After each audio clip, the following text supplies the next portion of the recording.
उद्धव ठाकरे यांचा प्रमुख पदाधिकाऱ्यांसोबत संवाद। हिंदी सक्तीच्या विरोधामध्ये महाराष्ट्रभर आंदोलन करा, अध्यादेशाची सर्वत्र होळी करण्याचे आदेश। हिंदी सक्तीच्या विरोधामधील 5 जुलैला ठाकरेंची शिवसेना आणि मनसेचा एकत्र मोर्चा। ठाकरे बंधूंचा फोटो ट्विट करत संजय राऊतांची माहिती, तर ठाकरे इज ब्रँड असं म्हणत शहा फडणवीसांना सुद्धा डिवचलं। हिंदी भाषेच्या विरोधातील आंदोलनाच्या मार्गासंदर्भात वरुण सरदेसाई आणि संदीप देशपांडे यांच्यामध्ये चर्चा। गिरगाव चौपाटी ते आझाद मैदान मोर्चा काढण्याचं मनसेचं मत, तर हुतात्मा चौक पासून मोर्चा सुरू करण्याची ठाकरेंच्या शिवसेनेची इच्छा।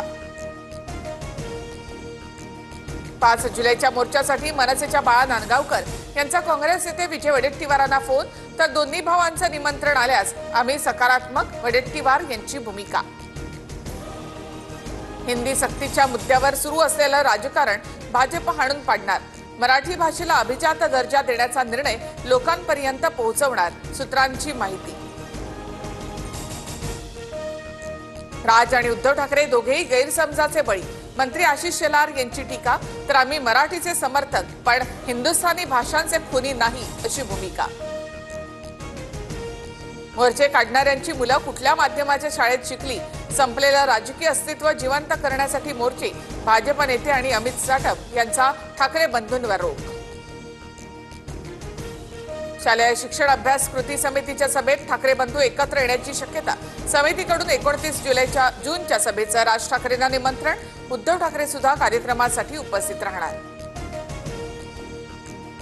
संदीपान भुमरेंचा चालक 150 कोटींच्या भूखंडाचा मालक, हैदराबादच्या सालारजंग कुटुंबातल्या वारसदाराकडून जमीन भेट दिल्याचा जावेद शेख याचा दावा, मात्र व्यवहाराशी संबंध नाही, भुमरे यांचा खुलासा।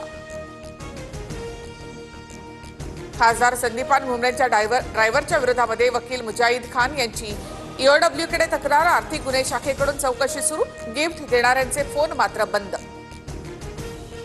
ठाकरेंच्या शिवसेनेनं लावलेल्या बॅनरवरून भाजपच्या मेधा कुलकर्णी रडल्या, मी मेक्सिकोला सुद्धा साडी नेसूनच गेले, मात्र वेगळी वेशभूषा करून माझे पोस्टर लावले, काळ तुम्हाला माफ करणार नाही, मेधा कुलकर्णी भाऊक।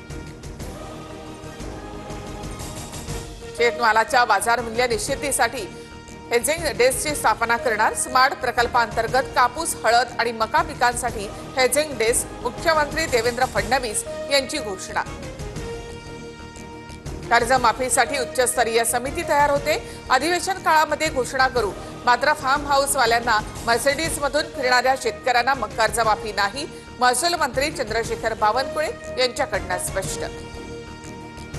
आषाढी वारीसाठी विठ्ठल मंदिर आजपासून 24 तास खुलं, जास्तीत जास्त भाविकांना श्री विठ्ठल रुक्मिणीचं दर्शन व्हावं यासाठी नित्यपूजा वगळता सर्व राजोपचार आजपासून बंद।